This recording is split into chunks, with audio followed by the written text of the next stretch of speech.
It's been a while since I've looked into a camera or a phone and see my own face looking back. It's been a while since I've done a live video. It's Thursday night. It's 7:18, and I'm at PEP headquarters, and I thought I'd touch base. Tonight, Ian Griffith and I were going to do a show. I apologize for the bottle of water and the rudeness of it, but I have nothing set up here. But it reminds me of how I started this road.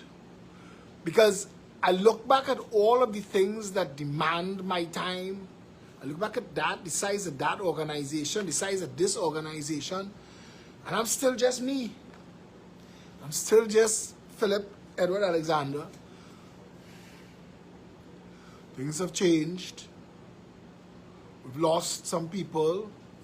I lost a sister, a father, a very best friend. I lost some good people along the way, but time does that. When I started, I didn't have this much of this. This video is really just to touch base. I'll tell you why. Because these days are so pressing, so demanding, so much. And I look back at where we came from, what this started from. I remember going to Republic Bank Tragreed Road,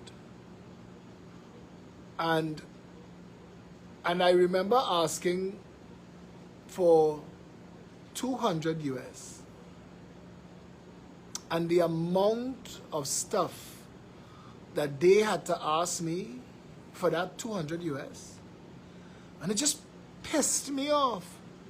And I was driving home, and I saw all of these cars in that lot by Movie Town. I saw all of those cars, and I just stopped the car. Then I asked myself, where they getting foreign exchange from? If it's so hard for me to get foreign exchange, I am a taxpayer, I'm a citizen of the country, I own Trinidad and Tobago. I own as much of Trinidad and Tobago as any of Tony Sabga Charan. I own as much of this country as any millionaire or billionaire. We all have one share, and I have my share. And that morning, for that 200 US, and watching those cars, I did a video, about 5 minutes long. My first real rant. And that video has gone viral in the millions of views. And like everybody else who did a live video and got big numbers, so well, maybe people want to hear from me, so I did some more, spoke on issues. And it garnered a following. I've been in politics. I've had a political opinion my whole life. I've written blogs. I've been on media. It's not like that was my first outing. But it put Phillip Edward Alexander in a lot of people's faces who didn't know who I was before. And it took us to a place where we could talk about, maybe we could talk to other people, and maybe we could give people an option outside of the criminally corrupt PNM and UNC. And from there to here, in what feels like a blink. Now I know if I sit down with the other senior members and we talk about and we reminisce about all the places and all the people and all the things, you realize it's not a blink. It's a lot of time. It's a lot of hard work. It's a lot of effort. It's a lot of showing up like today.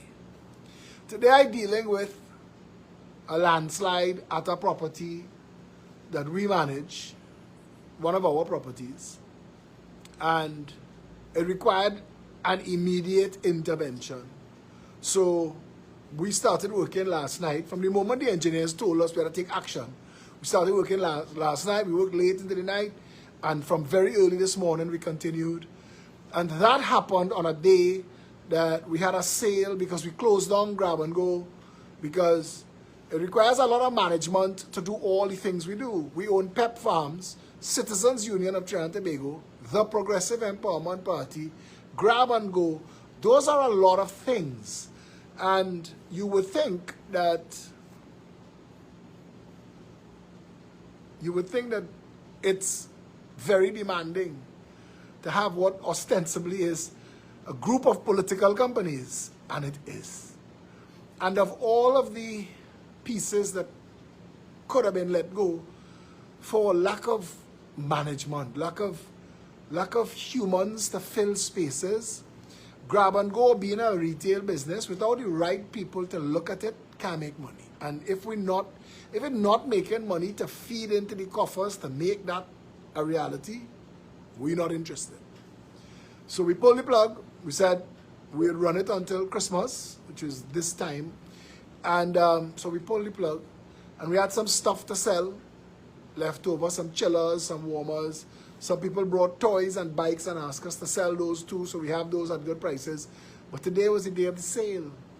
We are out of that retail business now. That sale was today.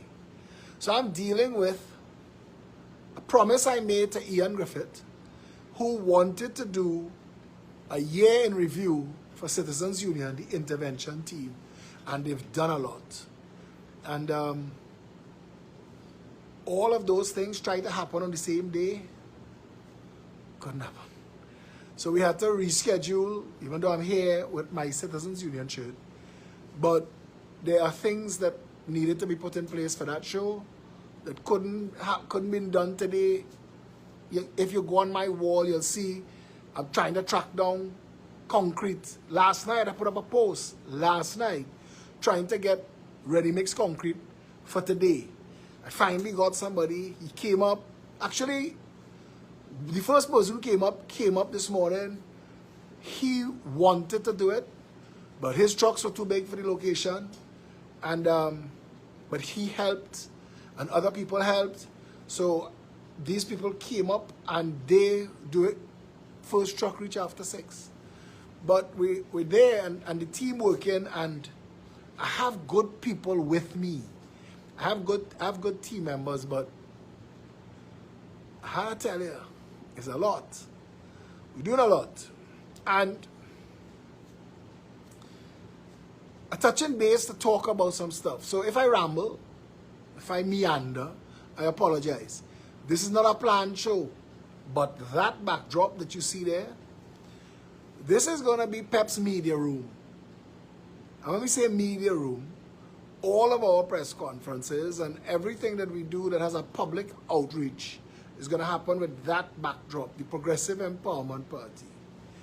And all of my live videos in the new year, I'll be doing there or here. And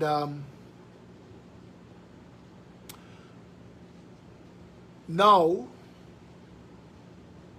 I look back on all of the years and all that's been done. We've done a lot. The party is big. We have shadow MPs on the ground. Those shadow MPs have their teams.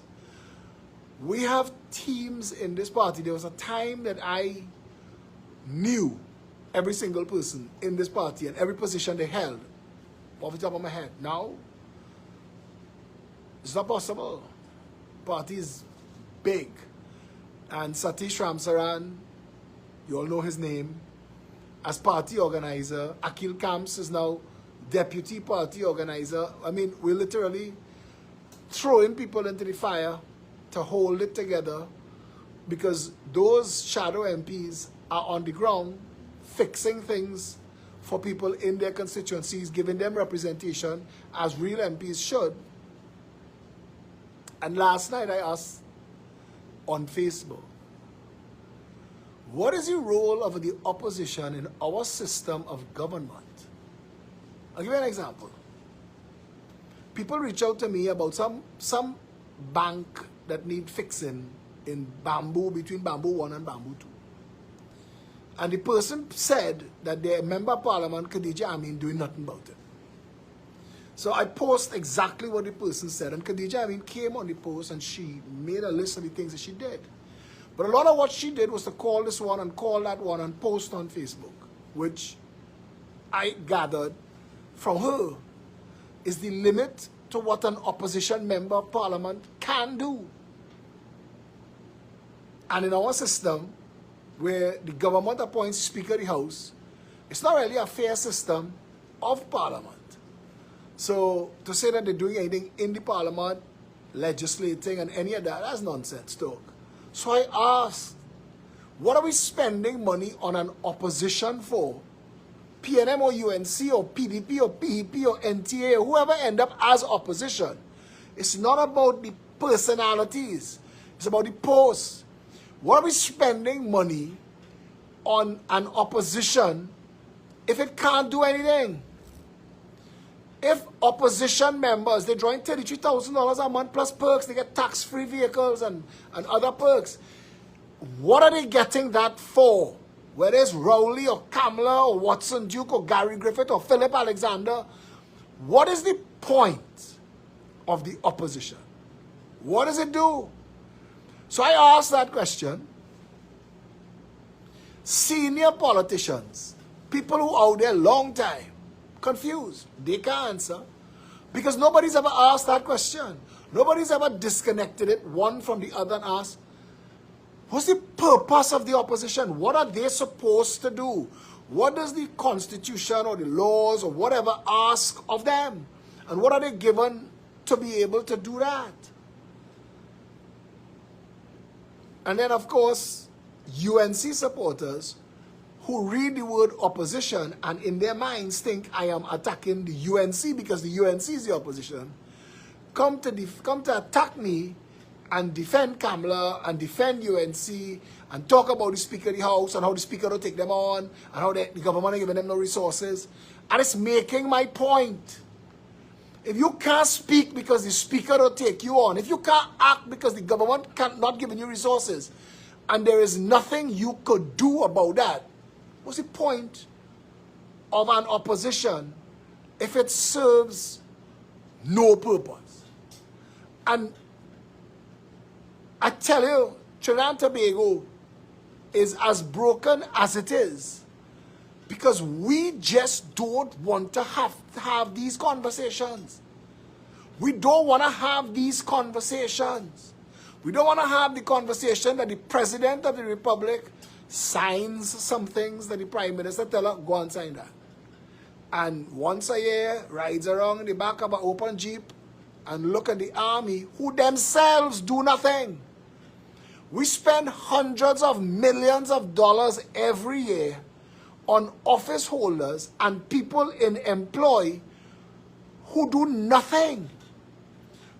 Let's go to the army. We'll come back to the president. The army is so highly trained.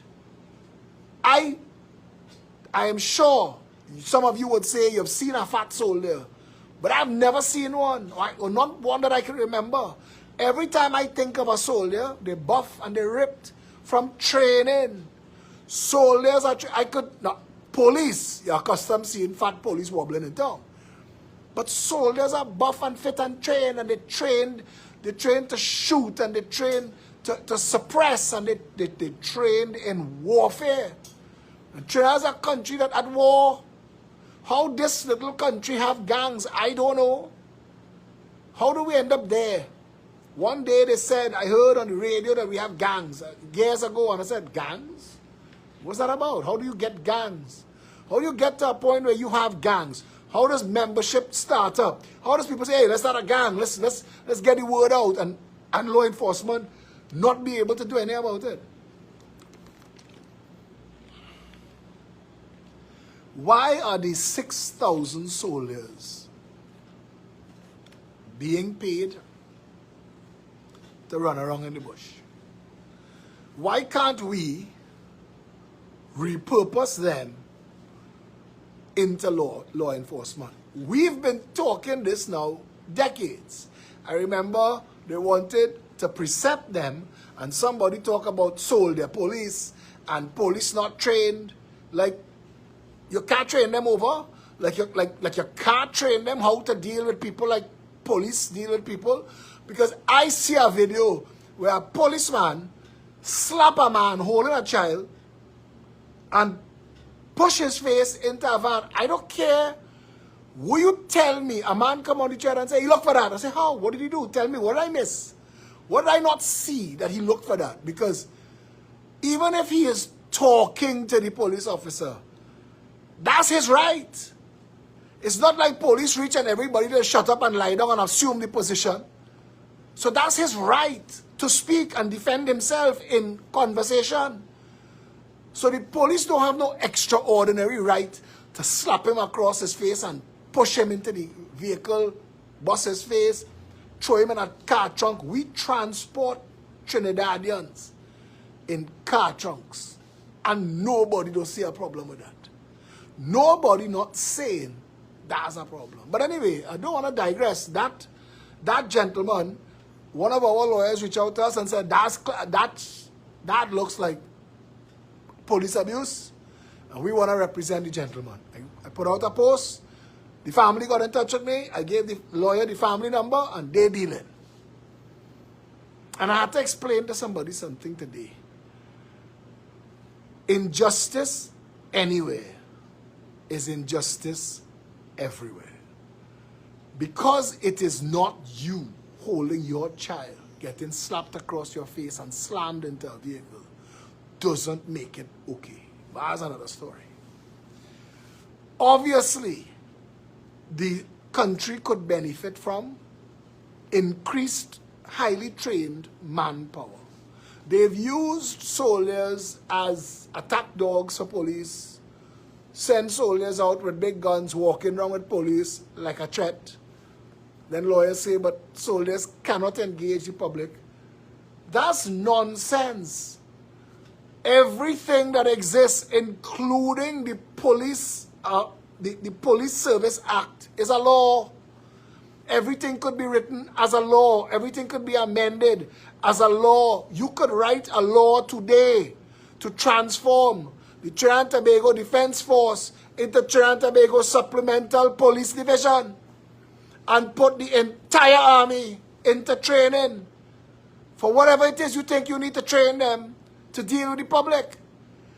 Because having them run down Manico and Dwayne in the bush, not helping us and wasting taxpayers' money. And stop telling me about Abu Bakr. Stop telling me about we glad we had an army when Abu Bakr. Listen, we glad Delta Force landed in the savannah too. There would have been a response. You cannot build your country and fund an army because you think you're going to let people fall apart. The Customs and Excise Division never explained how the guns got into the country. And they still don't explain how the guns get into the country. And every law enforcement senior officer and commissioners have said all of the guns that coming into the country are coming in through the ports, the legitimate ports. So that means customs is failing, drawing fat salaries and cannot do the job. So why is that still going on? And why are we doing nothing about it? The entire thing sounds like a play. It doesn't sound like a real country. You cannot tell me that the police say that customs letting in the guns and the conversation stop right there. You cannot tell me that. Nowhere in the world does the head of customs continue on with their job. Nowhere. Nowhere. Only in this monkey republic. Only in this banana republic does the head of customs get to go before Parliament and say, well, 40,000 gone, you know, we don't have enough men. We ain't getting no men since 69. We now hearing that in 2022. You ain't get an increase in strength since 1969. This is a jokey country. Now it is either that the people who are importing narcotics and other contraband into the country, and it don't have to be narcotics and contraband, when they tell you 90% of the containers leave the port without being checked, that could be friends of customs officers. If you know you bring in a container of goods that could command $300,000-$400,000 in duty and then VAT on top of that, but your customs partner open your 20-foot container and say, 2 tin of Milo and a tin of condensed milk is all I see. Pay duty on that. And he take a 20,000 or a 30,000. Now customs could be making crap money because all our public servants making crap money. I have a police officer friend. We're having an argument right now because his friend's telling him that I should have put up the post and say, well, it's just a friend of mine that's trying to have surgery. Instead of saying it's a police. I had to explain to him just now. I said, public outrage, informing the people, that's what I do. This ain't one of them, this is not one of them social media pages that looking just for likes and shares. I'm looking for solutions and to make a difference. I like coming on the wall and posting the testimonials. Well done, Phillip. It was fixed in 15 minutes, in 5 hours, in 5 days, in 2 weeks. Problem solved. We couldn't get it solved for years and you solved it. Phillip fixed it. I like that. That's what I do this for. For now, that's what I do this for, because I believe that if the public see that there are people who, not in government, not in opposition, but could fix things on a massive level, maybe we give that party a chance in government. Because what we want now is plenty more action and a lot less talk. But this is not one of those social media pages where you can call and say, my car just get thief, put this up for me. They have a lot of good pages, Alert, TNT, Trinity Globe, Road Watch. They have a lot of good pages for that. I used to get a lot of these, look, my granddaughter going to be in this parade, just go and vote on her picture. I don't take none of that on. That's not my role. That's not my role. My role is not to come and tell you, let's raise funds for Charlie. Charlie have a bunion that needs surgery. That's not my role. They have other people. That's their role. My role was to get upset that police have no insurance. Arguably the most dangerous profession in the country. Police have no medical insurance. When that was put in the public space, because as Philip Edward Alexander put it in the public space, certain people in the media and other talking heads ignore it so they could keep getting their taxpayers' gravy train funneled to them from the government. Hush all them out. Don't let Philip get bigger. Philip getting too big. Don't give him don't answer him. Don't call his name. He getting too large. It's happening anyway. Or look at duck, bob, weave, dig a hole and bury yourself. It happening anyway. We come in like a tsunami. And I told you, because we have stick-to-itiveness, we committed. And like a pit bull, when I bite down on something, I don't let go till it bleed. And for now, this is what we're doing. This is what I am doing. Trinidad and Tobago is badly in need of leadership that could have these conversations with you. I want to do a little aside. Every time I try to post something about Qatar and the World Cup and bribery, all of the Muslims that could find my thread come to the thread and talk about Islam and Muslims as if talking about Qatar is attacking Muslims. And as he said, so I just stop. Listen, that is not my issue. I want to talk about Qatar, I want to talk about the World Cup, I want to talk about FIFA, I want to talk about how badly it was done and why it should never have been allowed to prosper. But, oh, you're attacking because I'm a Muslim nation. It's not that. It's not that. It could never be that. And that is the kind of nonsense that is allowed to prevail in this world of cancel culture and no-speak politically correct nonsense. But that's not my issue. I support and defend everybody's right to their space. I defend that. We live in a world where people want you to defend their right to their space while they want nobody else to have a right to their space, and that's wrong. That could never be right.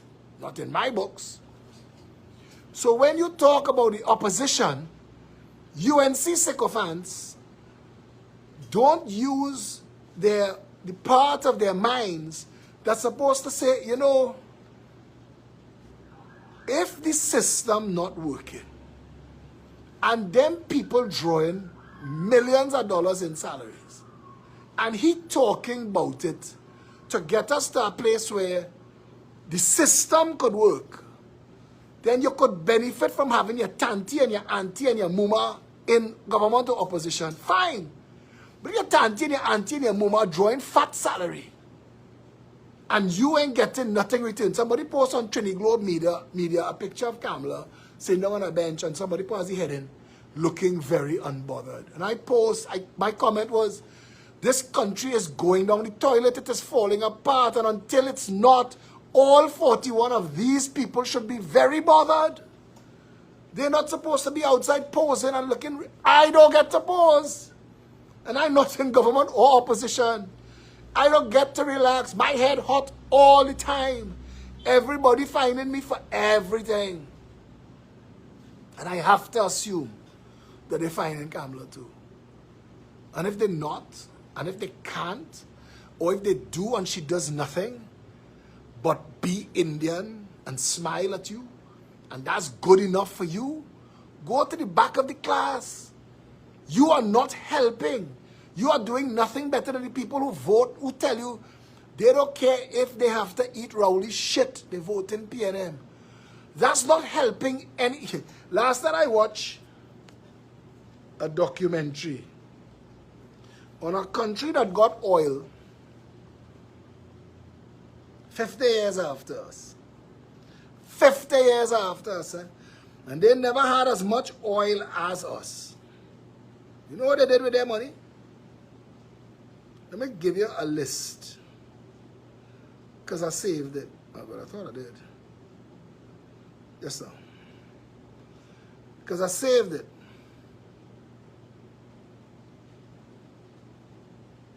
This is what they did with theirs.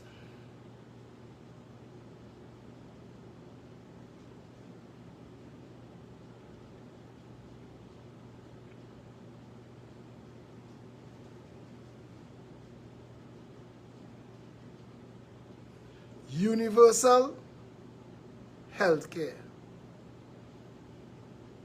universal education,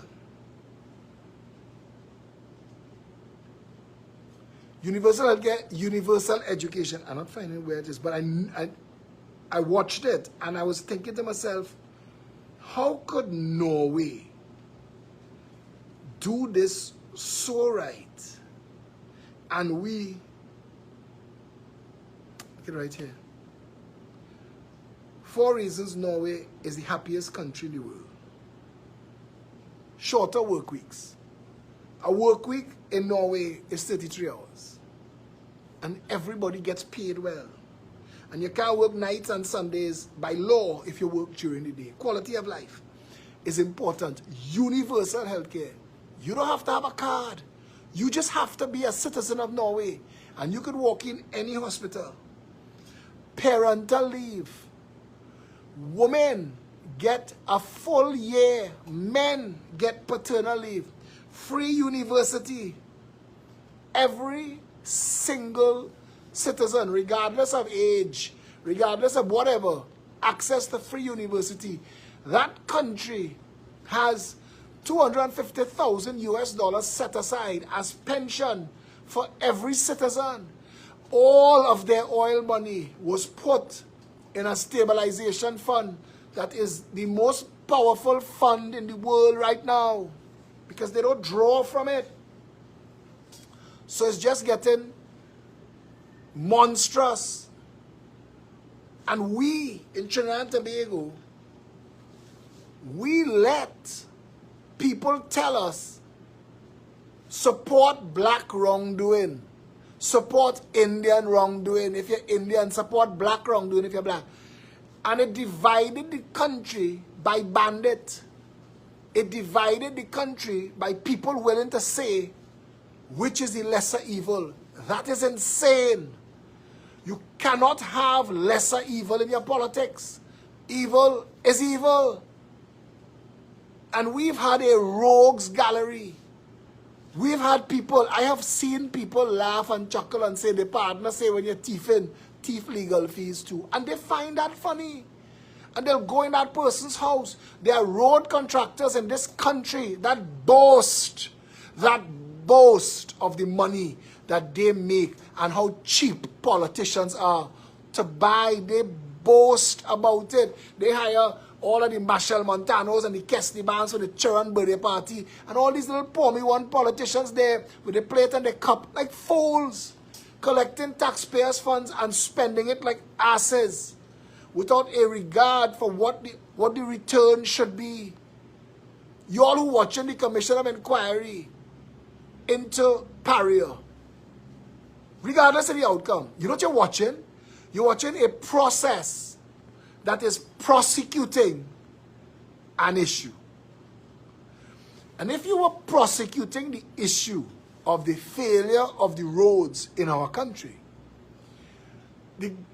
those in authority would have to call for a cross-section of the road that was built and the bill that paid for this, and to see if what we got was value for money.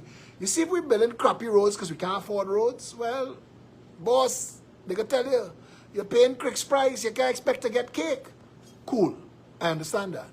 But if you're paying cake price, brother, how come you're getting Crick's?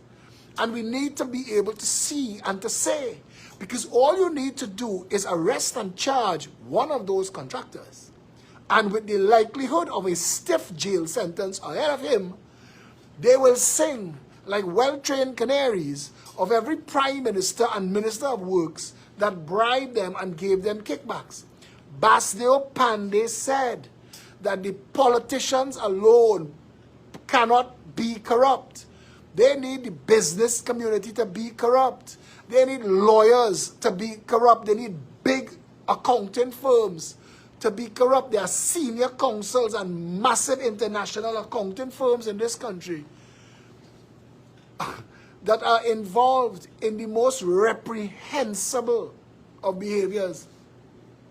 The procurement law that was passed in Trinidad and Tobago is an insult to the intention of the law. It legitimized government corruption.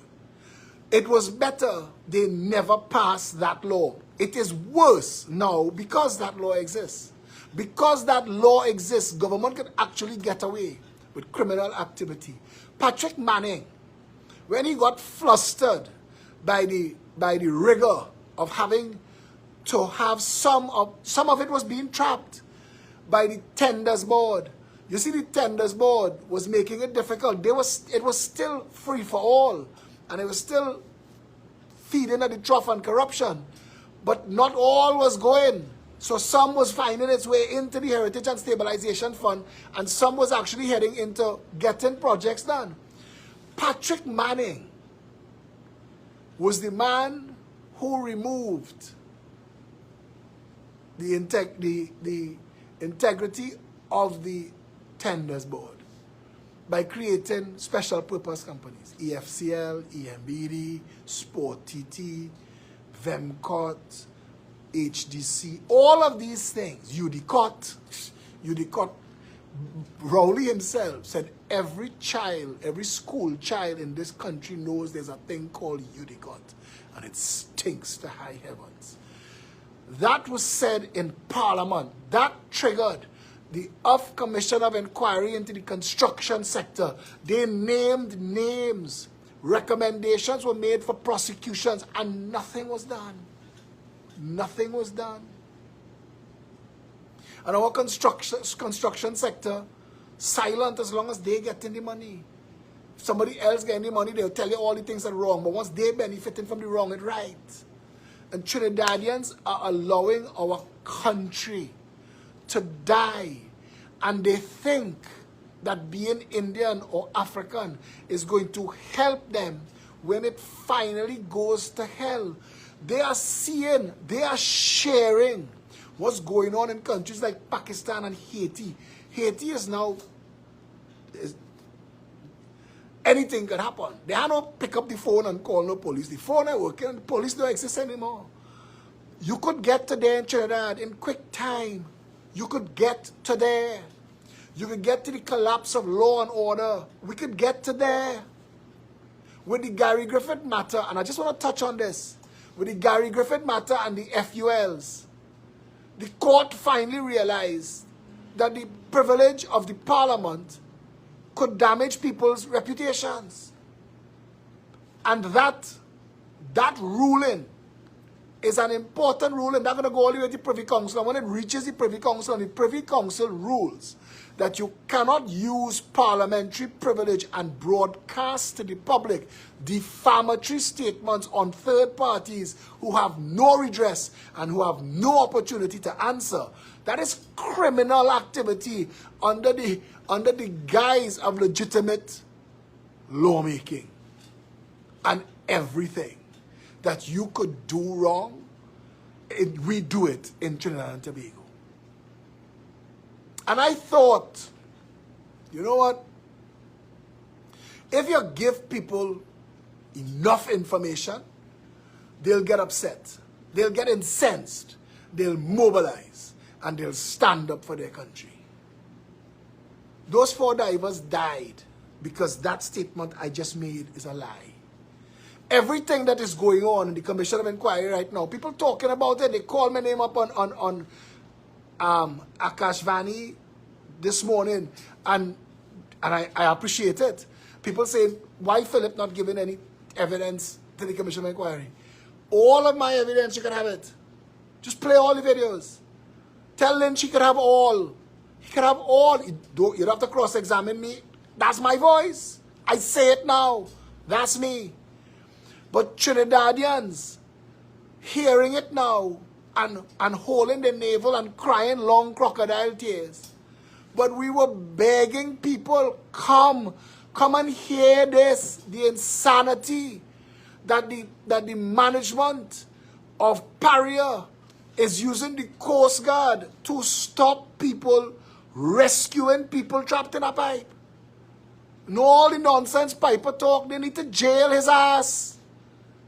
Because the divers outside there trained to go in pipe. That's what you just hired them for. To go into a chamber and repair a pipe. What's the difference? That's what they trained for, underwater welding. That's their job. So going into a pipe and coming back out safely is their job. So you're trying to tell me that he could say the things he said, incriminated himself, and he not be charged yet? What is the police waiting on? But if Trinidad had responded, that weekend, February 25th, Carnival weekend, if Trinidad had come down there in their thousands, if Trinidadians had stood up with us and come out in their thousands, I told the UNC, all they're looking to make numbers, all they're looking to get attention, sharing about divers and Paria and who didn't do it. Y'all didn't do nothing. Y'all didn't do nothing. None of y'all. And I called everybody live. I called Rowley phone, I called Faris phone, I called Stuart Young phone. The night it happened, before Boudram come out, I was calling people. You have all of that. And I think to myself, what is it so broken in this country that we would eat popcorn and discuss that little 3-year-old boy that went missing in a river? If that was a child of the 1%, we'd have a different conversation. the public response would have been different. I don't understand why we loathe ourselves. And I said that. I did a video the other morning about a pothole. And I said the only reason that governments could get away with this is we have to hate ourselves. And we have to hate each other.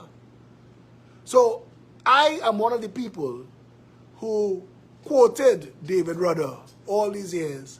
How we vote is not how we party. That's a bullshit lie. That is an absolute bullshit lie. Because you can't tell me that you only racist at election time, but you still love all your friends. You're racist. If your politics is racist, you are a racist. That can't go away. If you're voting on skin color and hair texture because you think the other side could sink, you ain't like nobody. They've taught us to hate each other. They've taught us to hate that young 19-year-old mother.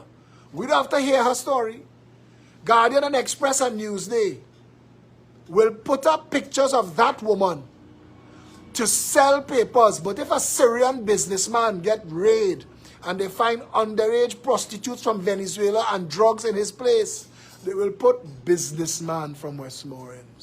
They wouldn't put a picture and they'll bury the story. That's how they do it.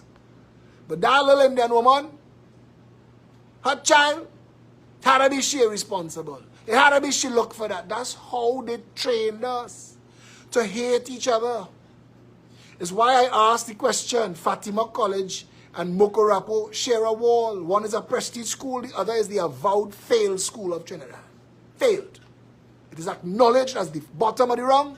Fatima is a prestige school. But they share a wall. They share a wall. So I ask, how could you have a prestige school across the street from the failed school? How is that possible?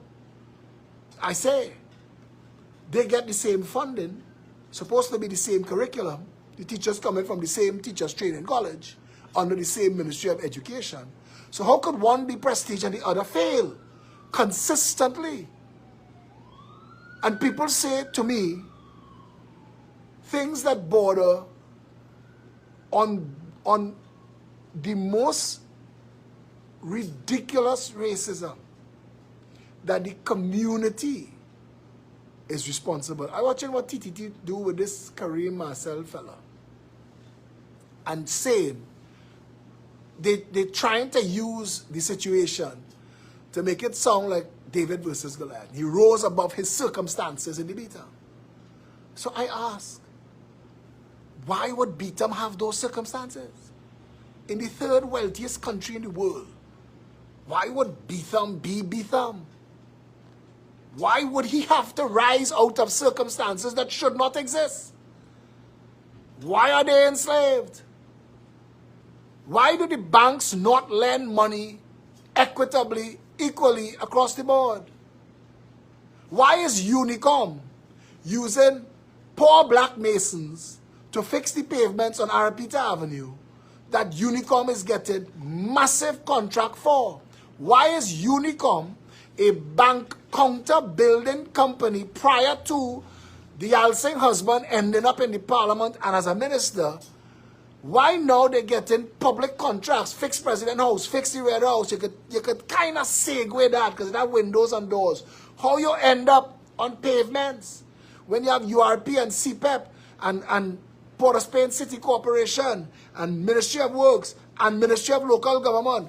How you end up with Unicom instead of Serval?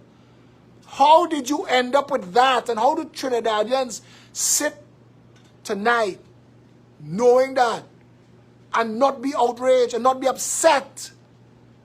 I ask those people who talk the racism about Fatima and Mokorapo, I say, okay, here what? If I leave everything else as is, but I pick up all the Fatima children and I put them in Mokorapo, and I pick up all the Mokorapo children and I put them in Fatima, at the end of 5 years, who do you expect to succeed? The Mokorapo children that were formerly Fatima children? So it's not the system, it's the children. I need you to explain it to me, because you can't You can't solve a problem till you identify the problem. And the tongue-in-cheek racism that we engage in. Robert Amar tells me all the time, Philip, is not racism, is ethnicity. And I try to explain to Robert, I live in a country with 250,000 Venezuelans land here to find out we call empanadas arepas. And I know Venezuelan people in Trinidad who are selling empanadas for a living that they are calling arepas because Trinidadians call it arepas. And a rose by any other name, still a sweet.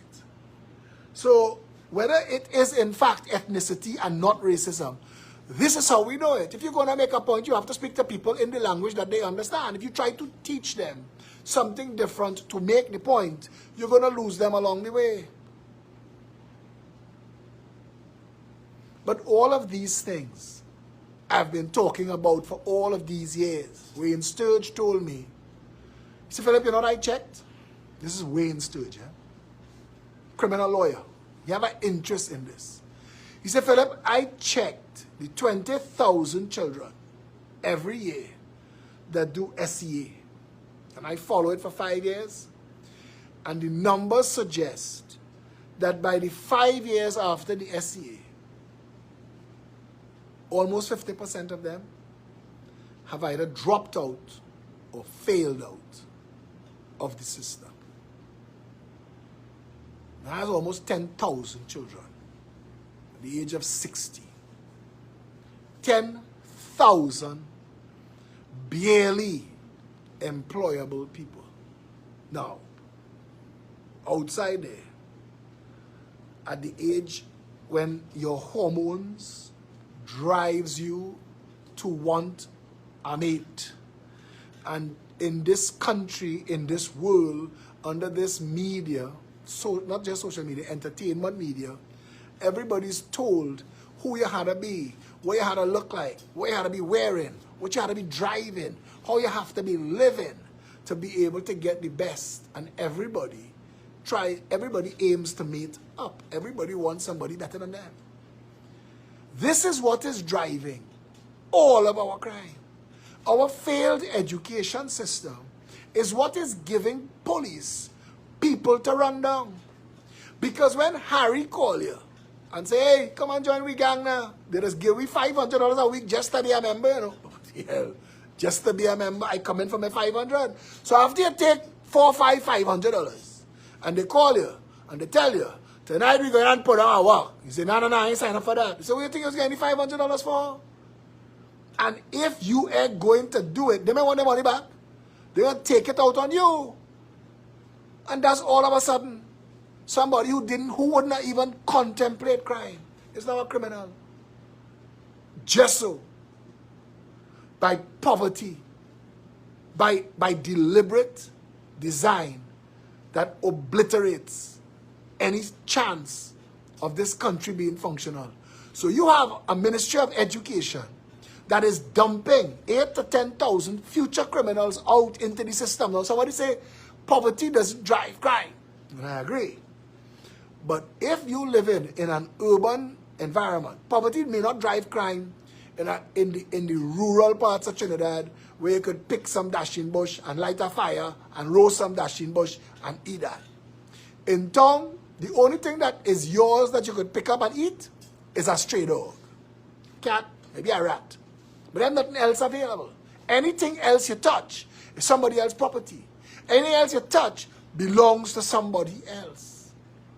That's our reality. And that's where you leave them. So to the people who say poverty don't drive crime, I want to see you hungry for 4 days. On the 4th day, I'll give you an opportunity to jump through a window and get something nice to eat. And I'll see what you do. Because it's easy to talk that talk if you're not feeling that feeling. Hunger is a bitch. Hunger makes you delirious. And you'll do anything. That drive, you'll do anything. I watched a documentary and they show you all the steps of starvation. There's a point along the way in starvation. The same way your mind tells you that McDonald's tastes good, or donuts taste good, or pizza tastes good, because it's all relative, eh? Eating anything and taste and what your brain feels, and is why the Chinese invented monosodium glutamate, Vetsin, MSG that they use in their food, because that's an excitotoxin to your brain. It bypasses everything else and tells you you're enjoying yourself. Along the way to starvation, your brain will see maggot-infested, gangrenous meat and tell you, yum, the same way you feel when you look and you see a slice of cheesecake right now. So don't feel that you could be hungry, and that you, worse than this, if you are a parent and you just can't make ends meet, and you cannot put food on the table, and you watching your child cry hungry, you will do something wrong. And we are creating people in this country. We are creating criminals. And we are creating criminals. And you don't have to tell me that they have stories like this, that some man who just wanted, or some woman who just wanted food for the child, end up getting caught thieving 2 SM Jalil sweet drink and a block of cheese and a bread. And you get caught, now you're in trouble, because they take you before the magistrate. You don't get ridiculed on social media and convicted that all you vote PNM and all you look for that, right, good. But now in the real world, you end up in front of the magistrate. You have no money for lawyer. You can't afford bread and cheese. You have no money for lawyer. You go legal aid, you get a legal aid lawyer that just punching clock and making hours. You do not ever see on the media massive success from the legal aid team. That don't happen. So at best, you get in a, well, they catch you with the bread and the cheese and the sweet drink, plead guilty, they'll get you 3 weeks. You go on in the system, and the magistrate put you in the system, and you are inside there becoming inculcated into crime. The jails in Trinidad is the crime university. That's where you go to become hardened, so that when you come back out, you're looking for real opportunity. That's how we're running Trinidad and Tobago. And all of this, you have people now who the education system failed, who the social development system, we have no social master plan, so we can't deal with them. So now they've become criminals in the system, and customs letting criminal businessmen import firearms to rent. I don't understand that part. I'm still trying to understand it. I'm waiting for somebody to explain to me who spends $75,000 for AR-15 to rent it out to some little gangbanger who could get caught and you could lose your gun. Although, that rarely happens, if we're being honest. But how do we walk around pretending that we're talking about who's the best commissioner and how to end crime, when the Ministry of Education and the Ministry of Social Development creating the crime? When our justice system is turning hungry people into criminals. And we're talking about it like if it is something that requires science. It requires heart. It requires compassion. It requires people in this country to realize, wait now, I am not passing through here to go America. You know what are my friends I see posting on America, red, white, and blue, and the maple leaf, and the Union Jack, and celebrating their high holidays, Scotland and Australia. The badge of success for most Trinidadians is to escape Trinidad. How sad is that? How sad? You voted Indian because you're Indian, you're voting black because you're black. Those two parties selling you to the 1%, to the corrupt contract mafia of corrupt businessmen that pandit tell you, corrupt lawyers, corrupt accounting firms that driving the getaway car, that creating this failed state. You voting it into office because the crocus bag of money, and I'm telling you that if you don't put a government in office that unravels that and exposes that and confronts and prosecutes that, you will never, ever fix Trinidad and Tobago. There is nothing for anybody from Kamala. There may be some things for hangers-on and for supporters and for people who should feel help her get in office. Same with Rowley. The exact same thing with Rowley. Maxi Coffee told me, Phillip, that system that you worked on through the Ministry of Communication and Gary Griffith as Minister of National Security, that system, we can't use it. We can't pay you for it. Do you know that there is a Facebook page for National Operations Center, which is an integral part of law enforcement, that I am the only admin for? The government is in office 7 years now. Not one person ever called to find out how this page operates. Not once. Maxi Coffee told me what we had created under Gary, believe it or not. And we were dealing with a Ukrainian firm. And we had organized for the phone companies B-Mobile and Digicel. And we were going to use, through the Ministry of National Security, a system to keep you in the loop of issues that matter to you in an emergency. We had coordinated through the National Operations Center, similar to the Amber Alert, a girl that went missing in America named Amber. They created a system of colors. Amber is a color, so it got it for people to understand easily. So yellow, orange, green, yellow, orange, red tells you escalating systems of danger. They use it, a piece of it still, through the Ministry of, I think it's through the ODPM, if I'm not mistaken. I doubt it's National Security still, but I don't know.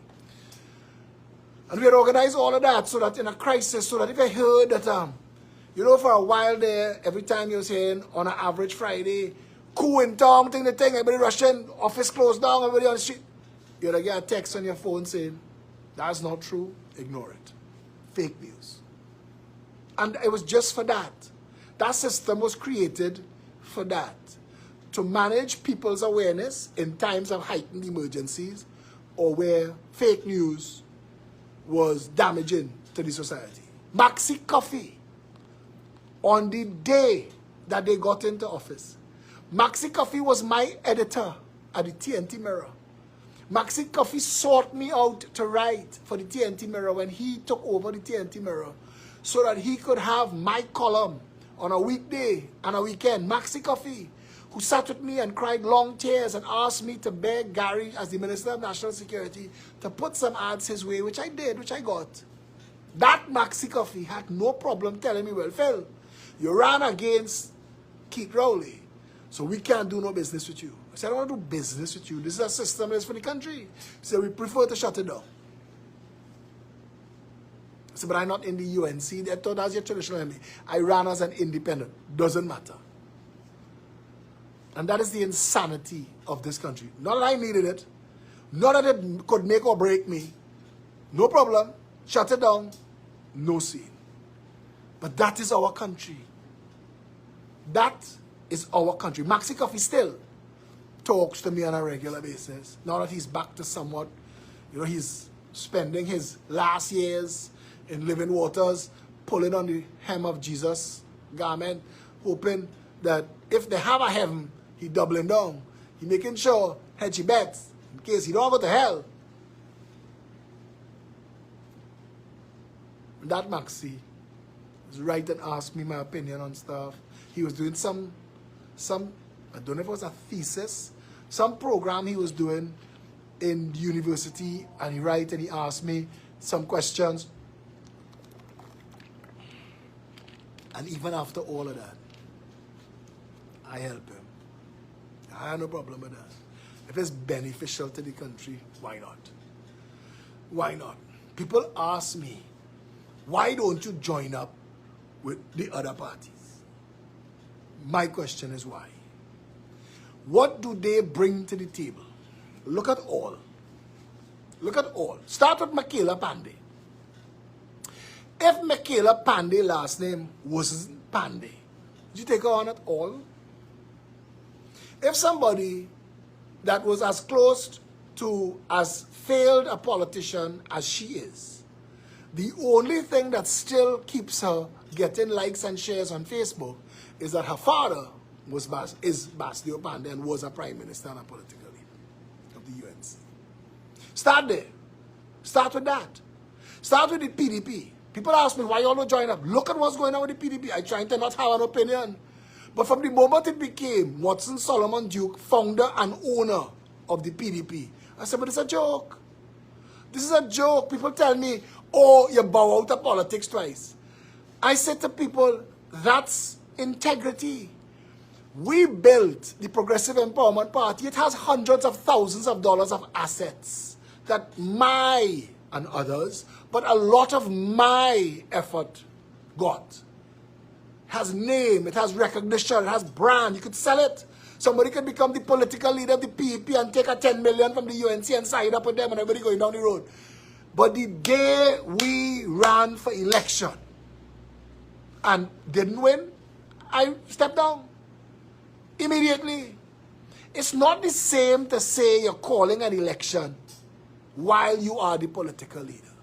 The Progressive Empowerment Party is so much about integrity. We have to be.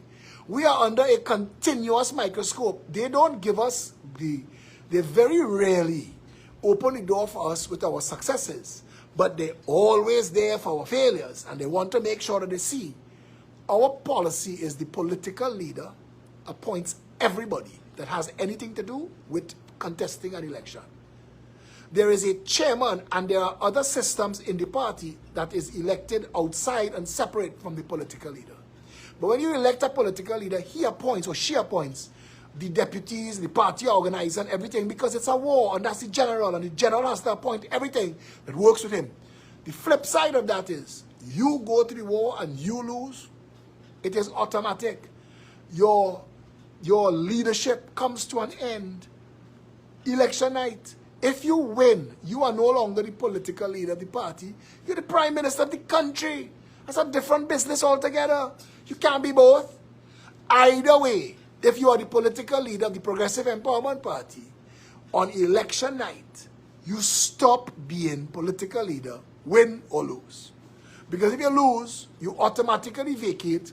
The chairman has 6 months to call an election, and you, as former political leader, surely you could put your hat in the ring.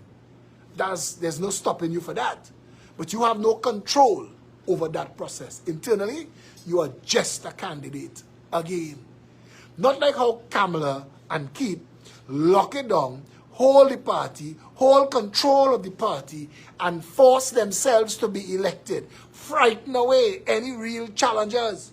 Rudal Monilal had two choices.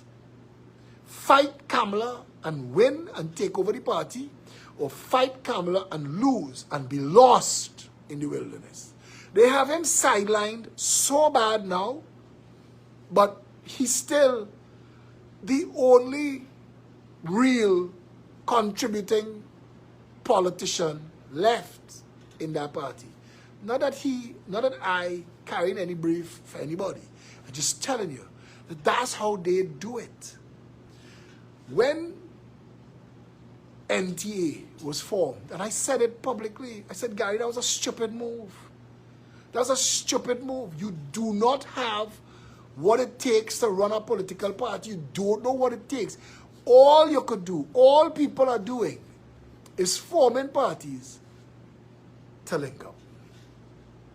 If your link up is not based, now I would have linked up with Gary because I worked with him in the Ministry of National Security, and I know, and I know that I told people that this man understands this shit. He understands national security.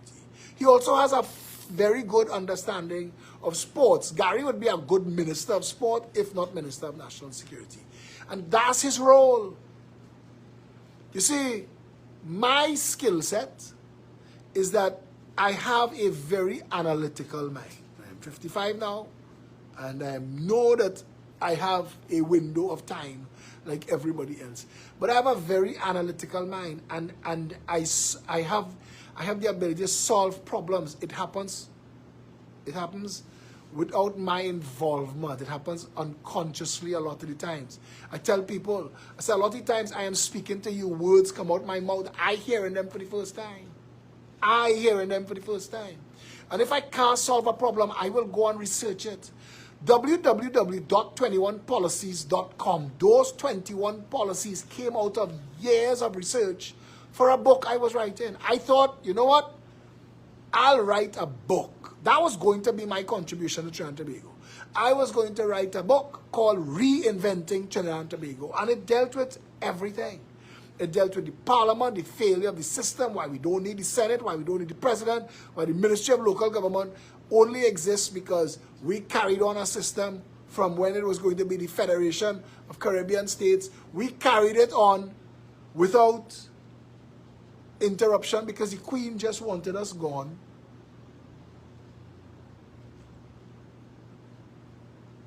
And I researched.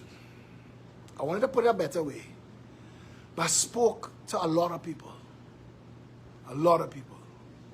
I sat with judges, appeal court judges, a former assistant director of public prosecutions, as criminal defense attorneys, just trying to understand why the justice system fails so badly. And got information. If you visit www.21policies.com, and they have everybody. Everybody says this. You could hate Phillip Alexander, but you see those policies? Those policies, if you do them properly, you will make Trinidad and Tobago first world in quick time because it solves problems.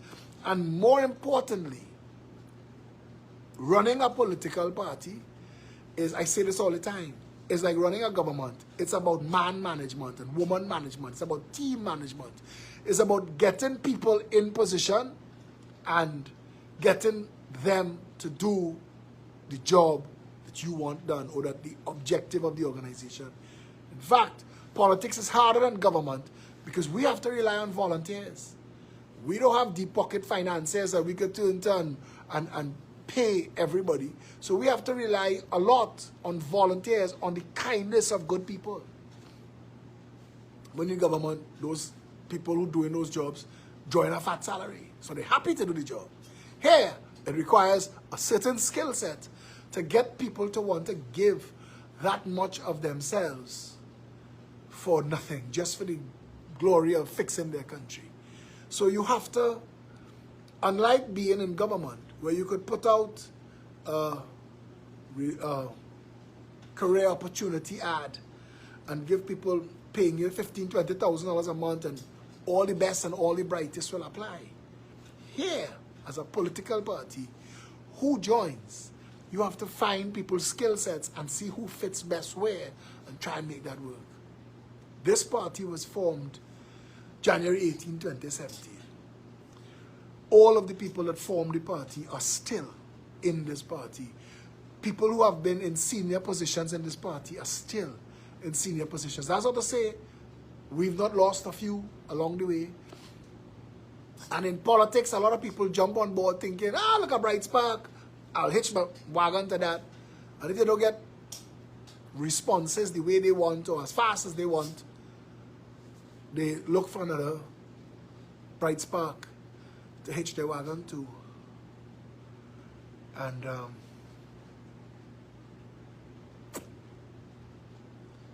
why don't you join with all the other parties?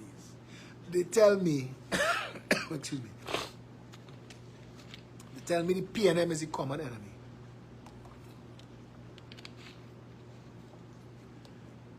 The PNM is the enemy. But saying it's a common enemy is assuming that we've all made an agreement already. So we're fighting that, and when that falls, all of us take up a position. That's not it. You see, the UNC is weak and broken. And a lot of these other parties, look at David Abdullah, the MSG. They've never had the ability to fight an election. That's not been what they've done. They've created a political party so the media could invite David Abdullah onto shows and talk to him. But it's not helping nobody. What Trinidad always needed was a real alternative, willing to fight hard. It's not been an easy road, you know. Each of these gray hairs, I could tell you what caused it. It's not been an easy fight. The criminally corrupt ruling class in Trinidad not giving ground. They want you to believe that they're not criminal. They want you to believe that that much corruption and theft and narco trafficking and money laundering is okay. Don't worry about that. Take a 50% off sale. You needed people who were willing to stand up against friends and family in a very corrupt country. And that's a difficult thing to do. People come along and join up with us. And then when they realize that one of their family in our crosshairs for wrongdoing, Phillip, come there man, Phil, that's my brother, my cousin, that's my uncle, that's my auntie. Doesn't matter. The reason we don't take finance from these traditional political financiers is that should you put us in government, we do not want them to come and ask us to return the favor. We don't want that. You know how easy it would be to do what I do if we had big money? You know how easy this would be? This is stress. This is pressure. And finance. Because we don't have finance, we have to invent ways to get past the obstructions like a blocked media and other things. Legal fees. If it wasn't for the kindness of some strong supporters, and I want to mention here again, Denise Xavier and Anthony Senanan. Denise Xavier in New York City and Anthony Senanan in Canada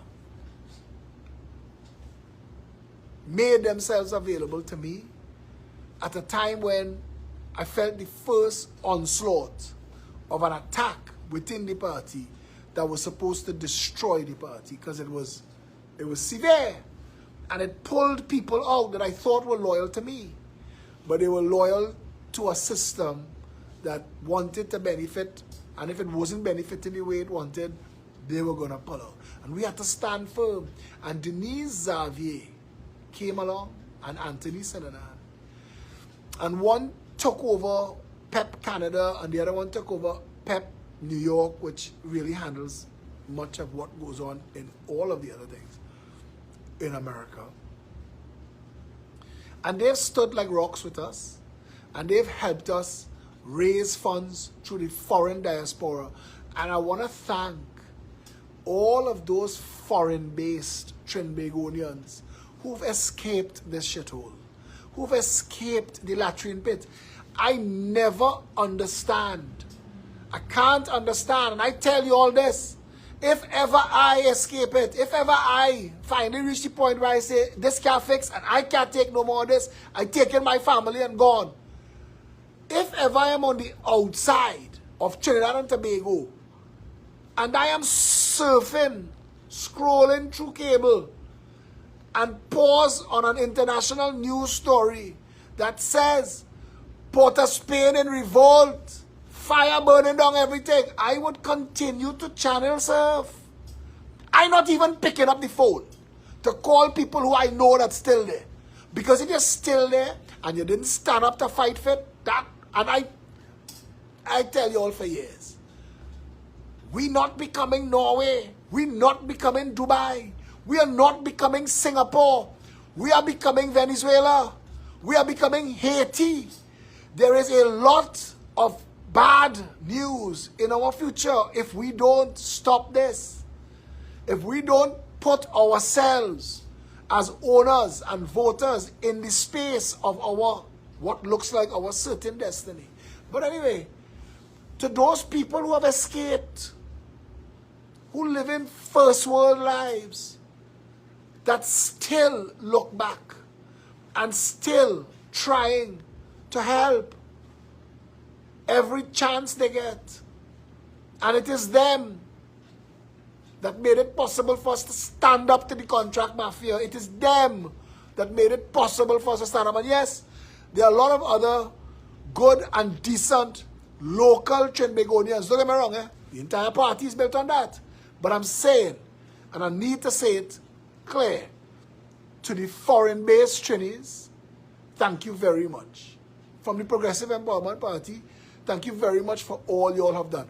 All of you are humble, everyday people that just want a better country. Every now and then, and we're doing this long enough now to know that every now and then we're gonna get some new bright person who just want to get involved and they want to do everything fast and they want to do everything big, and they come along and they shine bright for a while and then they either burn out or they try to blaze out.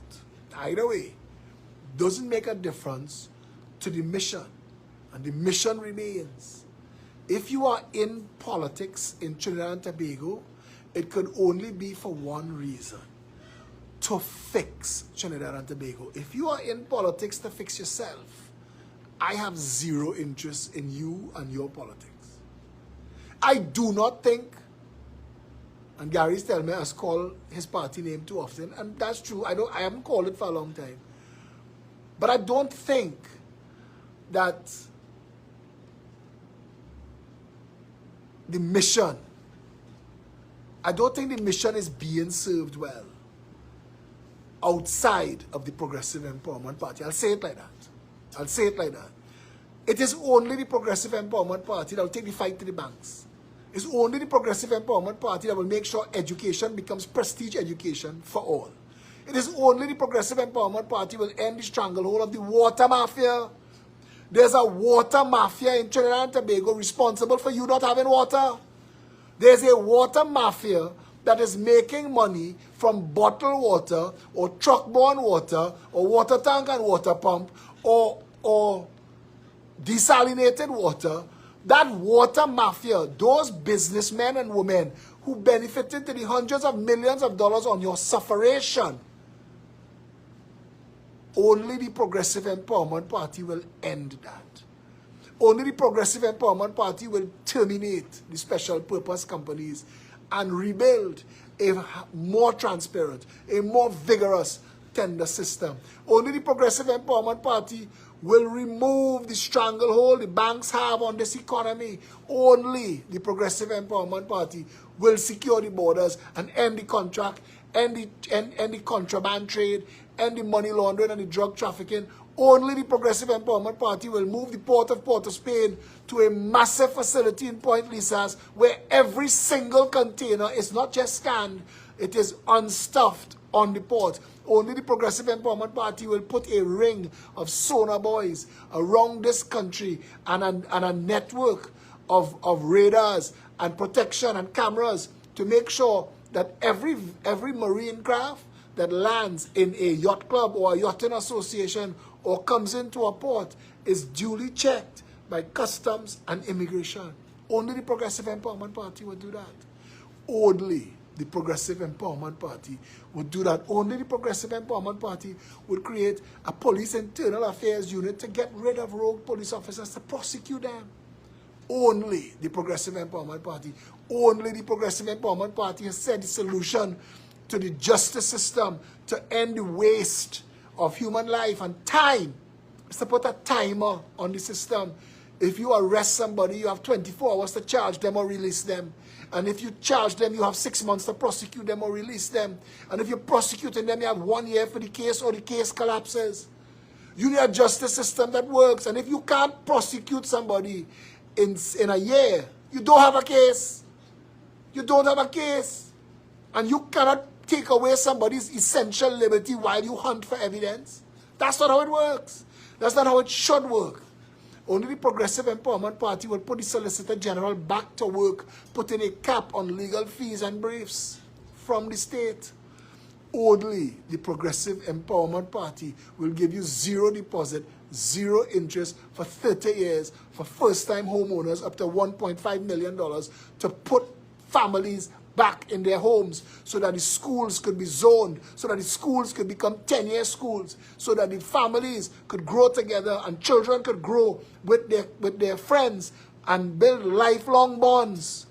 Only the Progressive Empowerment Party will make all of the national stadiums available to the public through proper sporting regimes where there will be sports taking place in every single one of those facilities every single week of the year. Only the Progressive Empowerment Party will make sure that our athletes and our artists get the support that they need to go on to what they're supposed to be in this world, in this life. We are the party of hope and opportunity. We are the party that will turn the jail into a university. We are the party of second chances that will create a second chance foundation that will pull the homeless and those who are drug addicted, get them institutionalized so that they could get clean and come back into society. And those who are mentally ill, get them into a proper system that don't treat them with scant courtesy and disregard and call them mad people. Institutionalize them so they can be treated, and those who just fell through the cracks of society given an opportunity to retrain and retool and re-enter with opportunity, because only the Progressive Empowerment Party will create crucibles for development of micro entrepreneurs. We want every tulum maker in this country to have a vision. I'm going to be the next M&Ms. My tulum. Because if you watch the stories of how these people come to be the massive businesses that they are in the world, the accident that occurred that allowed them something happen, is just opportunity, just the right angel reach at the right time. If Apple didn't get an investor, you don't never know who both Steve Jobs and Steve Woz were. You don't never know. It's just the right angel at the right time to believe in them. I know what that is, but take a little bit of money. Let me see what you could do. Only the Progressive Empowerment Party believes in turning employees into net employers. Only the Progressive Empowerment Party will take the 90,000 acres of farmland and pair it with 30,000 farmers and get us to growing food to make us food self-sufficient in 5 years and net food exporter in 10. Only the Progressive Empowerment Party. Only the Progressive Empowerment Party will abolish the police, the existing police system, the regional health authorities, the local government, and turn all of that into a constituency board of supervisors so that there'll be a supervisor of public works, public utilities, education, healthcare, and national security in your constituency with responsibility for the operation and management of your constituency. So no more will there be attorneys general and ministers of works and ministers of health and minister of public utilities sitting down in some central office deciding when your road going to pave. Only the Progressive Empowerment Party will break that to the point where the money that is spent in your constituency is spent on people who live in that constituency. Only the Progressive Empowerment Party will end these mega contractors. And only contractors from your constituency could do work in your constituency, hiring workers from your constituency, so that the money could find its way into every family and every small shop and every corner, so that the people of Trinidad and Tobago could get hope and opportunity again. Only the Progressive Empowerment Party will decentralize public health, decentralize water. Only the Progressive Empowerment Party will make sure that the average citizen, regardless of race, color, creed, or class, is treated the same way before all manners of state and justice. Only the Progressive Empowerment Party has that vision. Only the Progressive Empowerment Party could say with any confidence that they would stand up against friend and foe alike to break the hold that has kept this country back. Trinidad and Tobago has so many massive ways to improve and grow and explode onto the world scene again. And it's not just oil, it's not just sugar, and it's not just cocoa. We're blessed. We're blessed, pressed down and running over. This country has, every time you look at something about this country, it's the best in the world. We have the best in the world of everything. And the only thing that is ruining this country is we have the worst in the world of politicians and people broken in their minds, believing that somehow race voting could ever help them, that half a ship could sink and the other half could go its merry way. This mission that we are on is not self-glorification. It's not self-enrichment. If I just total up my phone bills and gas spent in politics, just those two things, for the last how much ever decades, say from 2017, if I just total up my gas and phone bills, my internet, I pay for all of this. All of this. Nothing in this party free. And we don't get a free ride. So this is not for self-enrichment, it's for self-glorification. The only purpose to be on this mission, the only reason to join the Progressive Empowerment Party is you have to want a better country. If you don't, keep stepping. Keep stepping. I've had to tell members repeatedly, and I quote House from the TV series. I remember once he told all the people, he said, we have a mission, and if you're not on the same mission with us, they have exits on every floor. And that's how we have to be. We have to be as transparent, as open, as forthright. There is no other political party that has as many meetings, as many discussions. Every single member that comes into this party that demonstrates any kind of ability, quickly given an opportunity to prove themselves and put in management of the party. This party is run by a caucus of senior members, shadow MPs, people who hold position in the party. 10-1-man show. I am allowed to do a lot of what I do because I am a founder and I am the political leader. But there have been times when I have been also had to sit down and explain where I'm going with it. Because it's not mine. It could never be Phillip Edward Alexander, owner and founder of the PEP. This is not mine. I claim nothing here. This is a journey of people. This is a mission of people. I bring what I have to the table. My father used to tell me that. My father used to tell me, what you have, make that to those whom is given, much is expected. That's the only reason why we're still here. And I still believe, and it's gotten to a point where I could believe it more because so many more people believe. But every now and then some joker will come on the thread and they like it so, we like it so, it can never fix it, And I ask them all the time, how did taking the time to type that comment help anybody? How? How does coming to attack people instead of engage them in conversation to see where we can take this? How did that help? How did it help you to say that to a stranger, somebody you don't even know? How did it help for you to cuss and insult them instead of address the issue being raised? How? How did that help anybody? But anyway, this was just me touching base. I have allowed myself to get too busy doing too many things that took me away from the core mission, which is inform, educate, and empower. And I loved being able to inform, educate, and empower. I loved people telling me, because of you, I know this. Because of you, I was able to do that. Because of you, I got this done. I like that. I like giving at that level. I want to go back to doing my nightly live videos. I want you to get accustomed to that backdrop. I'm going to be trading my studio for that. I want to always remember when I look into the camera, what I'm doing it for. The Progressive Empowerment Party, even the name has a meaning. The color has a meaning. Those symbols under that umbrella all have a meaning. We sat and we planned and we detailed every single thing. You notice nothing ever changed. You notice that? That we are a party that empowers the people built on progressive policies, and that it is for one people under one flag. That's what we believe. Felicia Holder is still the chairman of the party, and she's still the person in charge of the finances. And this is Christmas time. I, every year, for 29 years, have fed the homeless on Christmas Day. We even fed the homeless Christmas Day during the pandemic.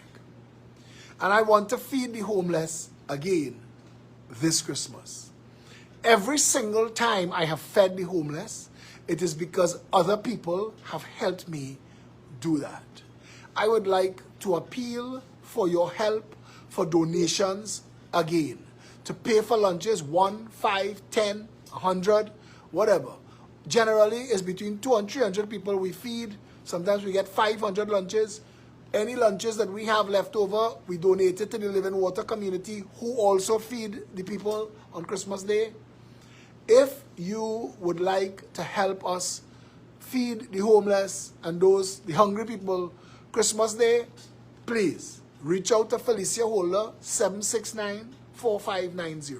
You could WhatsApp me, 682-2110. Say, Philip, look at 5,000. Spend that on lunches. No problem. I do it live. You could go back on my political career, go back on my live videos and watch for the last 29 years. My son grew up feeding the homeless on Christmas Day. That's what he knows Christmas Day to be about. And also, early in 2023, we are going to be opening a soup kitchen. A lot of people are hungry, and we're not going to be asking any questions. We're going to be opening a soup kitchen right at our headquarters, 14 to 17 Victoria Square. We're going to be starting on Fridays. You're going to hear the announcement, and we'll let everybody know, orderly, come and get your soup. And every time that there's more demand than soup, next time there'll be more soup than demand. And anybody who would like to get involved and assist us with the soup kitchen, again, you could reach out to Felicia Holder on 769-4590, or you could WhatsApp me on 682-2110. I have another number, 702-PHIL, 702-PHIL, 7445, I think. And that's Indira Singh. She's my assistant. She takes those calls and runs interference on a lot of those issues. You'll get a faster response dealing with her and Felicia than trying to deal with me, because my hand on my plate full. But we have a lot of stuff going on. And if you want to be part of it, reach out to those people. Touch base with Indira, 702-PHIL. Touch base with Felicia, 769-4590. If you want to be a part of the party and the organization of the party, if you would like to bloom where you're planted in your constituency, in your community, if you would like to be considered for a shadow MP or chairman in your constituency, or treasurer, or team captain, street captain, please call Satish Ramsaran at 796-8172. He has his team as well, and they will guide you and direct. You can WhatsApp him, 796-8172. And say, I'd like to be on board, I live in this constituency and I'd like to help. And he put you onto the shadow MP, and if none exists, you might end up being the one. Yeah, we have a commitment to Trinidad and Tobago. You have a responsibility to that commitment. You could help us achieve what all of us want to achieve. We need to get strong enough so that our victories raise all of our people. We need to get there. We need to get to a place where being black or being Indian or being Syrian or being white or being Chinese or being red or being Douglas or being Hindu or Muslim or Baptist or Christian or Pentecostal or whatever, doesn't matter. That what matters is that you are a Trinbagonian, one people under one flag, none of us being left behind. That has to be the goal. That has to be the mission. We are turning heads. We are changing minds. We are bringing people on board that formerly wanted to discount us. But they see that not only do we have good plans and good people, we have staying power and stick-to-itiveness. We've been doing this a lot longer than a lot of people. We've seen people come and we've seen them go. We see many political parties register themselves and get themselves names and get themselves media time and do absolutely nothing for nobody, but hoping to link up at election time to get yourself a post and a government work. That's not what it's about. Politics serves a purpose. It's about winning elections to govern the country properly. All of the people that want to offer themselves to you as a potential leader of your country, you must be able to ask them questions. Not how good you look in a dress, not how eloquently you speak in your convent boy accent, but what do you know about the problems that plague this country and what are your plans?